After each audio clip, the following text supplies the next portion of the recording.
Kembali di interupsi pemirsa, luar biasa. Adu argumentasi di panggung interupsi malam hari ini. Saya ke Bang Lekumanan terlebih dahulu deh. Baik. Pertanyaan Bu Kurnia tadi, tolong dijawab. Legal standing Anda sebenarnya seperti apa? Legal standing kami SK Kumham dari organisasi Pradi Bersatu.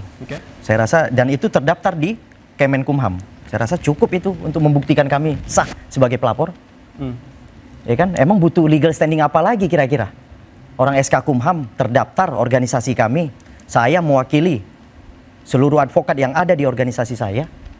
Oke, Anda mewakili Pradi Bersatu? Mewakili Pradi Bersatu. Oke, baik. Bu Kurnia? Begini ya, kita tuh harus luas pemikiran. Ini bukan soal legal standing yang Anda maksudkan. Kita itu tidak bisa sembarang mengadukan orang, ya.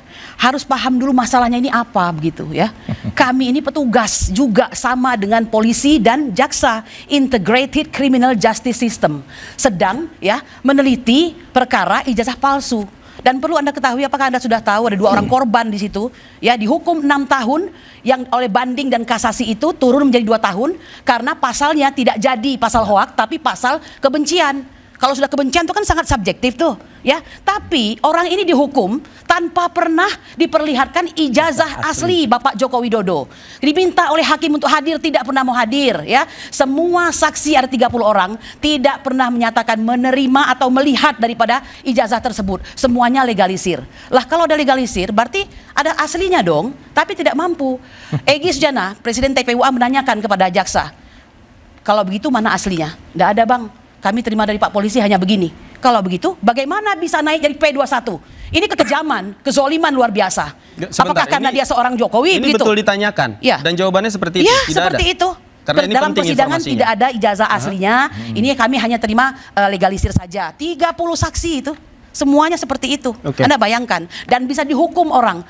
Ya, 6 tahun dari dakwaan maksimal, tuntutan maksimal 10 tahun. Ya mungkin hakimnya nggak enak hati mau ngasih maksimal begitu. Ya? Baik, Bang Itu yang saya maksudkan. Iya, jadi kalau mengenai makanya orang itu kalau menuduh seseorang ijazahnya palsu kah, KTP-nya palsu kah, sertifikat rumahnya palsu, harus megang buktinya dulu, bukan nanti penyidik yang mencari. Makanya, ya kan, waktu itu si Bambang Tri dan juga si Gus Nur itu mereka membuat podcast. Di situ mereka bersumpah bahwa ijazah Pak Jokowi palsu. Jangan disimpangkan, Bang Sylvester. Interupsi nih, jangan disimpangkan itu. Loh, memang begitu kenyataannya. Makanya akhirnya mereka dijatuhkan vonis bersalah. Salah sekali. Ya kan? Anda nggak mengerti. Loh, pengadilan menjatuhkan vonis bersalah untuk itu. Makanya sama yang Anda sekarang. nggak mengerti. Saya pengacaranya jadi nggak benar. Nggak benar. Itu tidak benar. Ini forumnya saya mengatakan tidak benar. Baca lagi. Baca lagi ya. Jangan ngomong dulu. Nanti konyol jadinya. Makanya ada konyol. Bapak Ibu Makanya Anda nggak paham.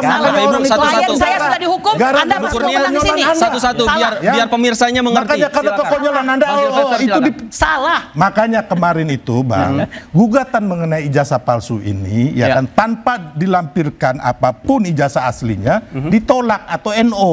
Itu pengadilan 2 kali pengadilan Surakarta dan pengadilan Solo 2-3 tahun lalu. Tapi kan indikator ijazah disebut palsu itu kan disebutkan. Kemudian dianalisis juga Mas Roy dan kawan. Yang dianalisis ini adalah digital, hanya kopian, bukan ijazah asli atau ijazah palsu. Nah ini saya bilang. Ini omong kosong, ini hoax besar ini. Hoax besar semua. Ya kosong. Ijazahnya nggak bisa, Mas, Bang.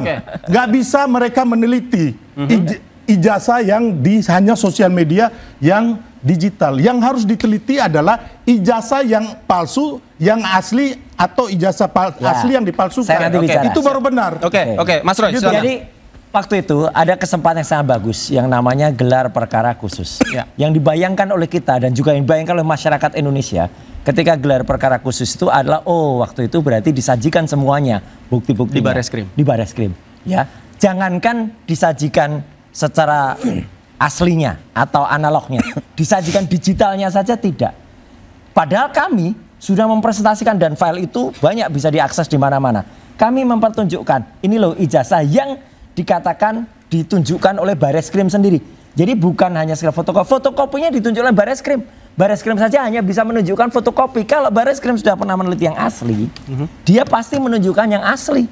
Nyatanya tunjukkan pada saat konferensi pers tanggal 22 Mei itu adalah fotokopi. Dan fotokopi itu saya uji dengan perbandingan ijazah 1115 miliknya Fronojiwo, 1116 miliknya Hari Mulyono, 1117 miliknya Sri Murti Ningsih. Semuanya dibandingkan, semuanya identik kecuali yang 1120 miliknya Joko Widodo itu dia identik. Dan yang paling baru Mas, kami sekarang sudah memegang lebih dari 10 ijazah asli. Asli benar asli milik kakak angkatan kami yang sama-sama periodenya, yaitu pada tahun 85 kelulusan dari UGM. Ya, dan itu kita siap. Sekarang kita tantang Bareskrim. Mana aslinya? Jangan hanya omon-omon. Kalau ada aslinya, tunjukkan. Kita ini penyesatan terbesar lagi yang barusan dilakukan oleh Mas Roy saat ini. Kenapa? Waktu disita oleh Bareskrim Mabes Polri itu, ya itu ijazah aslinya. Makanya waktu konvensi pers itu ditunjukkan fotokopinya dan di sampingnya foto ijazah aslinya. Dan waktu itu juga ya kan sudah ada kan barang bukti ini penerimaan untuk di ijazah aslinya. Itu Mas Roy. Gak ada. Ya, jadi ini penyesatan. Bukan penyesatan. Ini orang suka menyesatkan gini. Iya, makanya yang menyesatkan Sylvester. Nggak mungkin dong saya menyesatkan. Saya bukan tertuduh. Anda akan jadi narapidana. Gila. Jadi saya kasih tahu ya. Saya keberatan. Host saya keberatan. Dasarnya apa? Jadi saya kasih tahu ini. Anda akan menjadi narapidana. Sebentar. Bang Sylvester tetap di sana. Ibu Kurnia, Ibu, saya mau tanya, Anda Ibu tetap di sana. Ibu tetap di sana. kepada polisi. Bapak Ibu tetap di sana. Ibu tetap di sana. Ibu tetap di sana. Oh, pesanan ya? Ibu tetap di sana. Ibu tetap di sana. Saya mau tanya. Pemirsa, pesanan. Pemirsa interupsi segera kembali usai jeda. Tetaplah bersama kami. Pesanan. Ibu di sana.